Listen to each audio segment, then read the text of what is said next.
ആയ വിവിധ ഏജൻസികളുടെ ഒരു മീറ്റിംഗാണ് ഇന്ന് കൂടിയത്.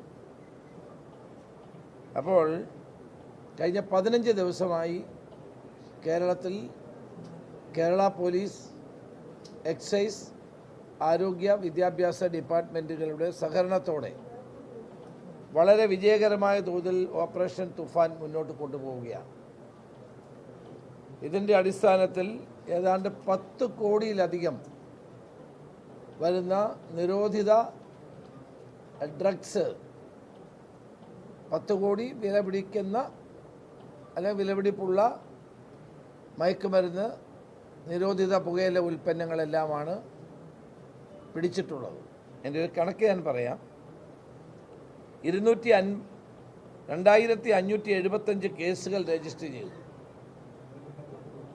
അത് 2778 പേരെ അറസ്റ്റ് ചെയ്തു.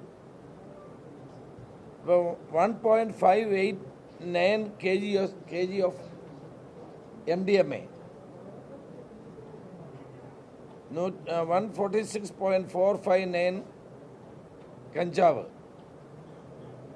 464.045 gram of hashish oil, 350.439 grams of brown sugar, 11 LSD stamps and 141 cannabis plants.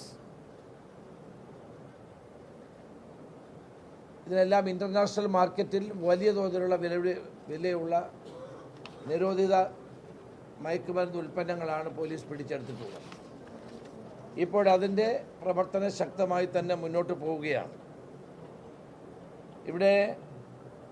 ഇതിൽ തന്നെ 2575 കേസുകൾ രജിസ്റ്റർ ചെയ്തതിൽ 838 കേസുകൾ സ്മോൾ ക്വാണ്ടിറ്റിയാണ്, 78 കേസുകൾ മീഡിയം ക്വാണ്ടിറ്റിയാണ്, 24 കേസുകൾ കൊമേഴ്സ്യൽ ക്വാണ്ടിറ്റിയാണ്.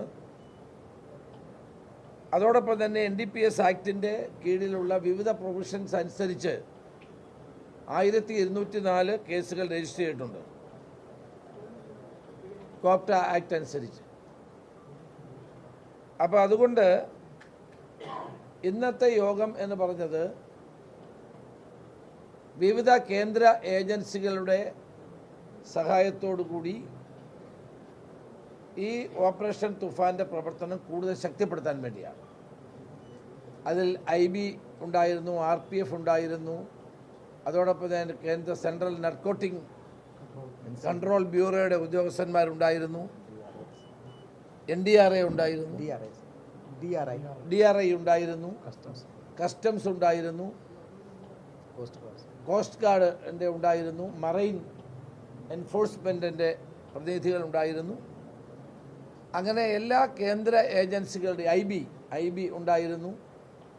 എല്ലാ കേന്ദ്ര ഏജൻസികളുടെയും പ്രതിനിധികളായിരുന്നു. കേരളത്തിൽ പ്രവർത്തിക്കുന്ന സൗത്ത് ഇന്ത്യയിൽ പ്രവർത്തിക്കുന്ന ഏജൻസികളുടെ ഉന്നത ഉദ്യോഗസ്ഥന്മാരുടെ യോഗമായിരുന്നു.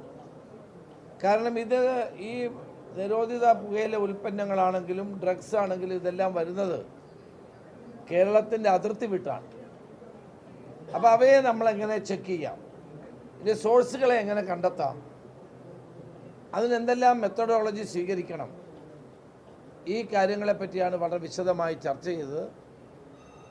ഇതിൻ്റെ അടിസ്ഥാനത്തിൽ എവിടെ നിന്നാണിത് വരുന്നത് എന്നുള്ള ഏകദേശ രൂപം പോലീസിന് ലഭിച്ചിട്ടുണ്ട്.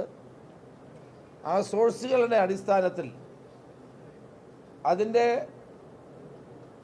വഴികൾ കണ്ടെത്തി എല്ലാ ഡിപ്പാർട്ട്മെൻറ്റുകളുമായി ഒരു കോർഡിനേഷൻ, കാരണം ഇതെല്ലാം ഈ നർക്കോട്ടിക്കുമായി ബന്ധപ്പെട്ട അന്വേഷണം നടത്തുന്ന ഏജൻസികളാണ് വന്നതെല്ലാം.